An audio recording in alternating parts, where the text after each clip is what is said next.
কংগ্রেস রাজ্য মন্ত্রিসভা থেকে বেরিয়ে এলে রাজ্য বিধানসভার ছবিটাও বদলে যেতে পারে। সেক্ষেত্রে বিরোধী দলের মর্যাদা দাবি করতে পারে কংগ্রেস। বিষয়টি নিয়ে ইতিমধ্যেই কংগ্রেসের অন্দরমহলে জোরদার আলোচনা চলছে। বর্তমানে বিধানসভায় কংগ্রেসের বিধায়ক সংখ্যা ৪২, অন্যদিকে সিপিএম এর ৩৯। সংসদীয় রীতি অনুযায়ী একক বৃহত্তম দলই বিরোধী দলের মর্যাদা পায়, কোনো জোট নয়। রাজনৈতিক মহলের ব্যাখ্যা, সেক্ষেত্রে মন্ত্রিসভা থেকে বেরিয়ে এসে কংগ্রেস বিরোধী দলের মর্যাদা দাবি করলে সেটা বিবেচনা করতেই পারেন বিধানসভার অধ্যক্ষ। এখন বিরোধী দলনেতা সূর্যকান্ত মিশ্র, কংগ্রেসের পরিষদীয় দলনেতা মোহাম্মদ সোহরাব। কংগ্রেস বিরোধী দলের মর্যাদা পেলে বিরোধী দলনেতার মর্যাদা হারাবেন সূর্যকান্ত মিশ্র। তার জায়গায় আসতে পারেন মোহাম্মদ সোহরাব। বিষয়টি নিয়ে কংগ্রেস নেতা মানস ভূঁইয়াকে প্রশ্ন করা হলে তিনি বলেন, একক বৃহত্তম দলই বিরোধী দলের মর্যাদা পায়, এটাই নিয়ম। কিন্তু কংগ্রেস কি এই দাবি জানাবে? তার উত্তরে মানসবাবু জানিয়েছেন, সেটা পরে ভেবে দেখা হবে।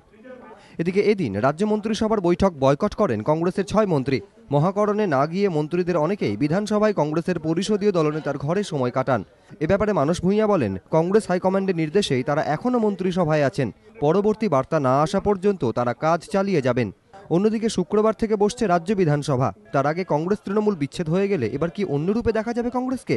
তা নিয়েই এখন জোর জল্পনা রাজ্য রাজনীতির অলিন্দে। আশাবুল হোসেন, এবিপি আনন্দ, কলকাতা।